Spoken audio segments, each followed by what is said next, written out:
Welcome to the ISB show. Sahil and Ishana covering women's football / soccer, the Euros, the women's Euros. We're going to cover the whole tournament. But first, before we get any further, I want to announce some exciting news for the fans of women's soccer / football. We have decided to start a separate channel which will house our videos about women's soccer / football. It's women's soccer break. Put the link at the end of this video.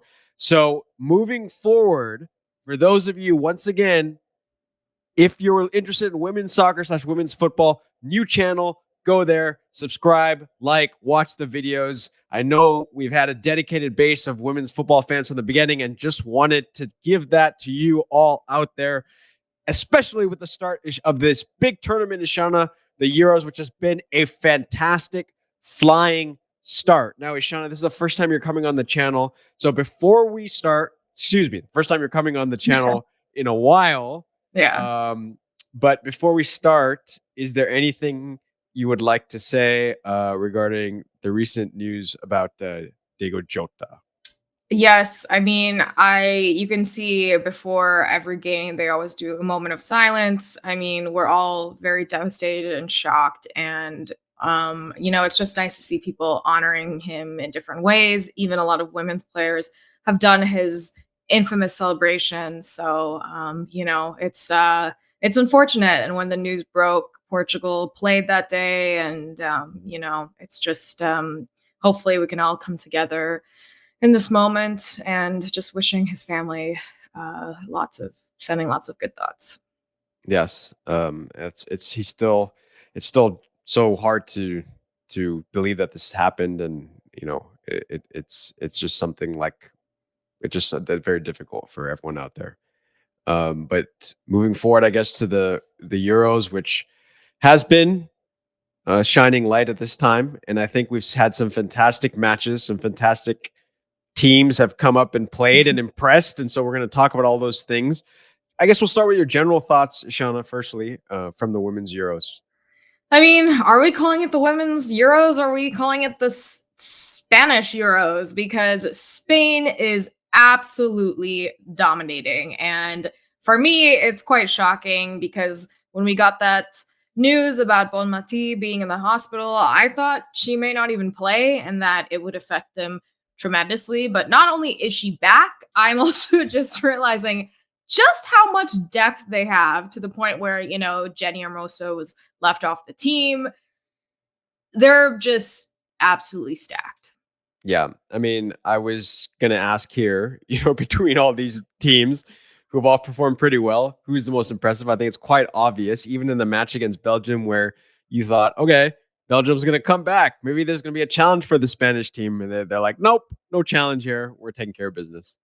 Yeah. They look awesome. And it's interesting because, watching that game, for example, their first game against Portugal, for a second, Portugal definitely defensively was quite weak, but it was such a difference from, watching Portugal's second game where they looked a lot stronger. And that just goes to show how difficult any defense is handling this women's Spanish team. Yeah. So let's talk about some of the other teams that I've mentioned here, right? Norway's won both matches. Germany came off to a strong match in the first match, and France defeated England. So what do you have to say about these other teams that have so far been performed well? I mean, I think Norway got a little bit lucky in that game. Obviously they have some excellent players, notably Graham, who I think people don't talk about enough. But, one was a deflection. The second, if that was an intentional goal by Graham, amazing. But if not, it's sort of, ricocheted off the post. I wouldn't say they look like that strong of a threat to me. I think France definitely, or at least I did not expect them to win that game. I think that they just definitely proved how much fire they have going forward. I would say Germany could maybe potentially be a sneaky little team that we're not talking about. But right now, honestly, it's hard to talk about anybody else but Spain. Yeah, I agree. And I think that after these first set of matches, they've laid the gauntlet down and said, here is the standard you got to be at. Germany, at times, Poland looked a little bit like they might threaten the German goal, right? So there was that. Norway had a little bit of dicey moments in those first match against Switzerland, right? When they were behind. So these other teams haven't really had it that easy so far. Speaking of which, let's talk about one of the pre-tournament favorites, the favorite because they won last year, I guess, in that capacity, right? But I also want to talk about Iceland, but let's start with England first. Yeah, I really thought England would.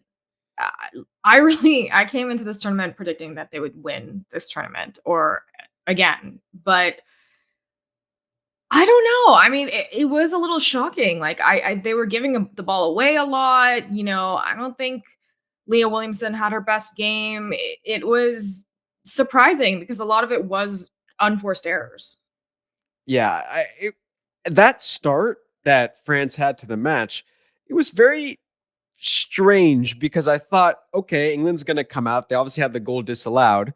And then after that, I didn't really think that France would put on the first half performance that they did.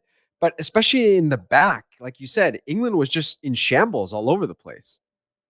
Yeah, it was confusing and we could maybe just write it off as an off day and, see going forward and I think tomorrow will be really interesting that way, but yeah, I'm not sure, honestly. Yeah. It was a little bit of a strange course of events, I think, happening. Though I do want to talk about Iceland, Shauna, because we saw them play in the friendlies against the U.S. women's national team, and at moments they performed pretty well.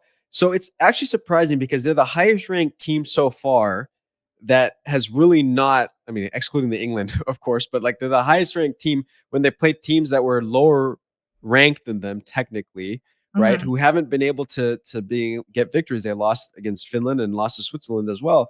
So a little bit disappointing from this Icelandic team. Yeah, I didn't think they had a bad performance, and I credit to their keeper. I thought she had some great saves. One again took a deflection. It's tricky. I wouldn't say they're underperforming necessarily. I just think that they're not making that final push that can generate a win. Yeah.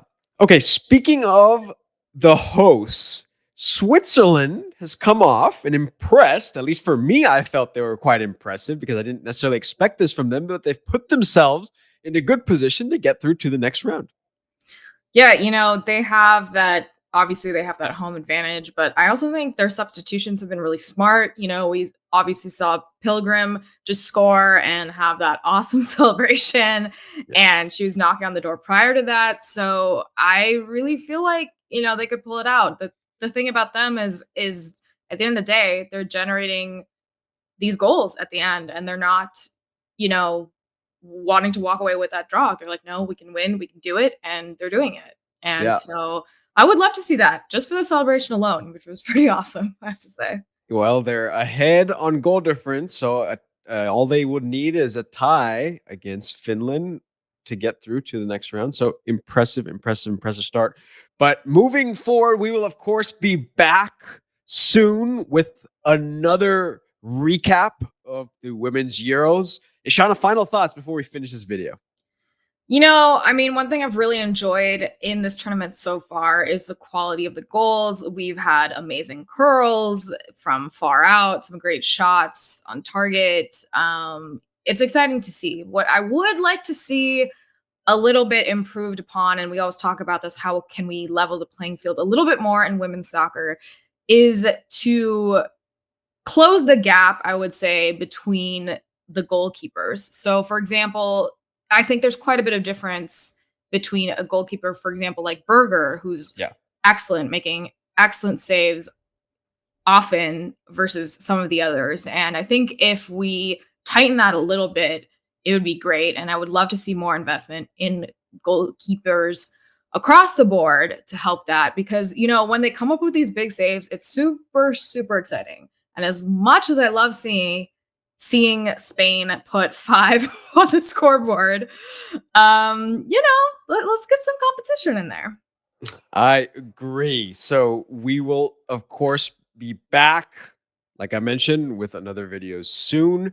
For those of you enjoying these videos, subscribe to the new channel. We'll put that link at the end, just like I had it at the beginning.